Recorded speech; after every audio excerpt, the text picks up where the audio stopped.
Just wanted to do a quick video on my eBay special 20 quid soldering station. Now this particular soldering station is called a WLX 936 and it's a clone of the Hakko 936, or Hakko, sorry I can't pronounce that. It's an interesting thing because it was reviewed by Dave Jones over at EV Blog. He didn't really have very much nice to say about it, and I can see why, because it's kind of cheap and it's kind of plasticky. But it's a reasonably good soldering station, and the nice thing about it is you can use all the Hakko accessories with it. So it comes with, obviously it's got the, probably not calibrated temperature dial on the front. It comes with a little plastic stand / holder type thing. You'll have to excuse the shake on the video, by the way, but I've lost the little plastic adapter thing from the end of my tripod. So anyway, so what I'm going to do first is I'm just going to pop that on now, so you can see it does warm up fairly quickly. I'm going to set it to 400 degrees Celsius. No idea how hot that actually is, but I have been using this for quite a while, and it is a good soldering iron. In my opinion, it does everything. I'm not a professional electronics engineer. I'm just a hobbyist, but it does everything I need to do, and I have used it quite heavily. So as you can see, the warm up time is fairly short. It starts regulating quite quickly. So it's little LEDs flashing on the front, and we've got some steam coming off our sponge there. So I'm just going to pop the phone up here, as I am using a phone for this video, and I'm just going to do a quick example soldering job just to show you that it is a reasonably capable iron. So I'm just going to strip a little bit of wire off this cable here. I'm just going to solder it onto this switch. So hopefully that's coming through okay there. Okay. So I use leaded solder, by the way. I can't stand lead free. It's horrible stuff.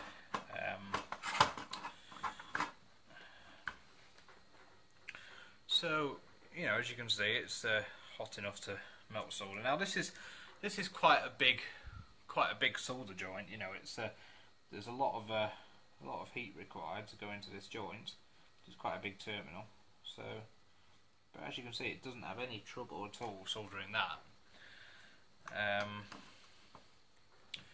I'll just pop that up there, just so you can. I don't know how well you'll be able to see it. I can get the camera to focus on it. As you can see, it's not. It makes a decent enough solder joint. So anyway, I'll just put that over there along with that. Now, having established that it's reasonably good as a soldering station, the main thing that I'm now interested in is whether it's electrically safe. So I'm going to unplug that, because it is mains powered, and if we're pulling it apart and poking it on inside it, we don't really want to get electrocuted. So the very first thing I'm going to do, I'm going to get my meter, and I'm just going to set it on continuity mode here.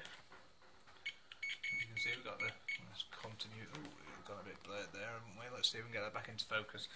Okay, so I'm just going to go from the earth pin, and it is still hot, so I'm going to go from the earth pin of the plug there to the tip of the iron itself, because that's the main thing that I'm interested in. And as you can see, it is earthed, so that's good. There's no risk of mains voltage getting onto the tip of the iron.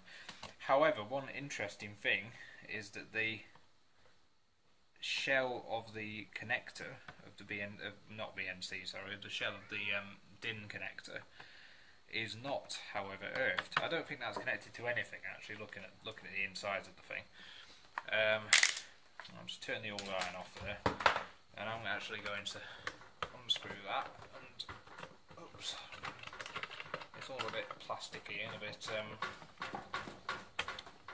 bit wobbly, but what do you expect for less than 20 quid, which is all this costs? And like I said, you can use all the standard Hakko accessories with it, and you know I don't think it's a bad iron at all. Obviously, if I was doing this day in day out, if I was using it day in day out, then I'd probably want to get something a little bit more expensive. But for hobbyist use, it's absolutely fine.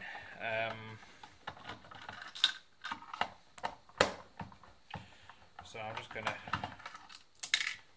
lift the lid here and see what we can see. That was stubborn screw. There it is. There we are. Okay, so it's quite sort of popped together, as you can see. So it's all just plastic. Just nip that back in there for a second. Okay, so the very first thing we can see is the cable entry is fairly good. It's got a strain relief clamp, that's absolutely fine. So the mains input goes from here. So we've got the the neutral joined to one input of the transformer, and the live goes from there through this rocker switch here for turning the thing on and off. Now, one thing that is noticeable, I don't know how well you can see that, but here we've got a symbol for a fuse. There is supposed to be a fuse there. Obviously they've cheaped out and omitted that, but I don't really have a huge problem with that, because you know, the fuse in the plug will protect the cable. You hope that it was only a 3 amp rating. In fact, I think I'll just check that now, as a matter of fact. Let me just get a little screwdriver out here to prise the fuse holder out of the plug. There we go. Okay, so it's 13 amp. Well, that's not great. Okay, so if you've got one of these, then you probably want to change your plug fuse for a 3 amp fuse, because this cable, although it's relatively thick wire by cheap eBay special standards, it's probably not good for 13 amps. So yeah, you probably want to change your plug fuse, especially as the iron doesn't have an internal fuse. But the only thing really to go wrong there is that the primary side of the transformer shorts out, because there's nothing happening really in the main side, apart from it's just going straight into the primary of the transformer. Okay, so the earthing looks okay at first glance. Now, as you can see, the earth wire comes to this ring terminal here, which is bolted down into the actual laminations of the transformer. Now, you might think that's okay, but the iron core of the transformer itself is not earthed. As you'll see here, I'll just pop this back onto continuity mode again. So again, we'll just get one probe on the earth. So that's fine. We've got continuity there. We also have continuity there, but we don't have anything to those two. Now again, that's not really a huge problem, because you're never going to touch the casing of the transformer, really. Not while the plastic case is on, anyway. But it's not great. You know, you would really expect that to be fully earthed all the way around. And here is the PCB, which is presumably where the magic happens. Now, unfortunately, I can't actually show you this, but we can have a quick. I'll just see if I can get that in focus again. We'll have a quick look inside it as best as we can, anyway. And the reason why I can't show you that is because this DIN socket here is obviously soldered to the board as part of the assembly process, and because that bolts up on this side, you can't. Even if I was to undo that nut there, I wouldn't be able to actually remove this board. Let's just get the torch in there and see what we can see. So obviously we've got a socket there, we've got an LED, we have a capacitor, and we have a triac. So obviously what it's doing is it's chopping the waveform of the secondary, secondary side of the transformer to regulate the amount of power actually going to the iron. I've no idea what power this iron is supposed to be, but as you just saw, it doesn't really struggle at all. So although that all does look quite wimpy and undersized, it's probably absolutely fine. Obviously we've got a pot here which is used to control the temperature. Little calibration trim pot down in there. If I had a temperature probe, I could probably try and calibrate that, but I'm not too bothered about it.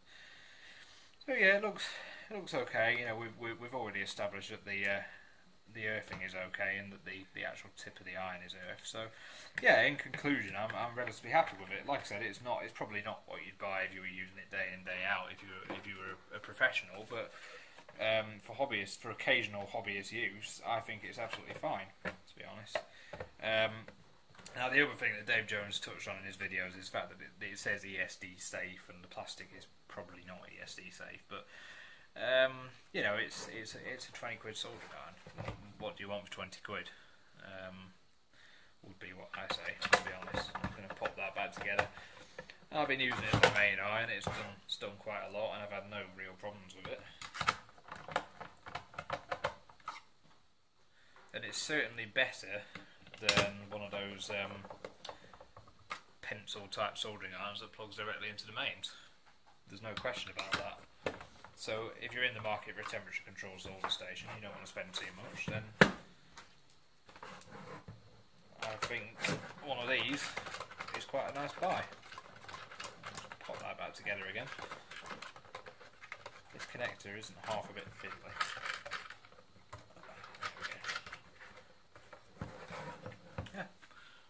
Thanks for watching my review of the WLX 936 eBay Special Solder Station.